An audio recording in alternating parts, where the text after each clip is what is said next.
Pemirsa, ratusan warga Cemagi memadati sidang perdana kasus perdata sengketa lahan Laba Pura pagi tadi di Pengadilan Negeri Denpasar. Suasana persidangan sempat gaduh saat salah satu saksi memberikan keterangan yang dinilai berbeda. Personil Sabara Polresta Denpasar pun dikerahkan untuk mengamankan jalannya persidangan.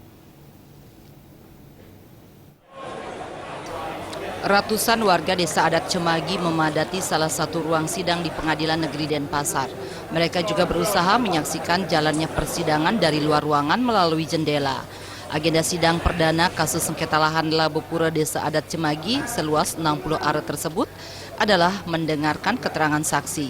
Sengketa ini berawal dari beberapa warga yang menolak untuk melaksanakan awig-awig desa adat karena menilai awig-awig sebelumnya telah sah.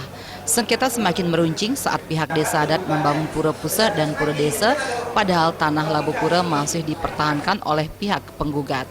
Keterangan salah satu saksi yang dihadirkan pihak penggugat, yakni Made Sukarte, sempat memancing kegaduhan pengunjung sidang.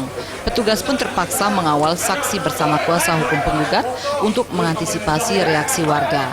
Warga menilai keterangan saksi berbeda dengan kenyataan. Ya, banyak kekeliruan yang disebutkan. Kekeliruannya apa ya? Banyak sekali itu. Salah satunya. Saya tidak mengungkap itu bahwa dia pun kami ajak waktu membuat pura, kemudian dia menolak itu karena itu sudah tempat pura yang lama itu, yang dulu itu memang sudah kita tidak fungsikan. Itu yang nomor satu itu.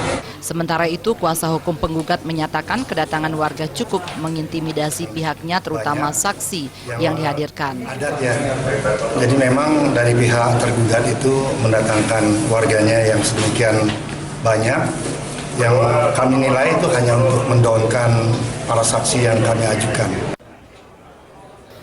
Pada sidang perdana ini rencananya menghadirkan 4 saksi, namun hanya 1 saksi saja yang sempat dimintai keterangan.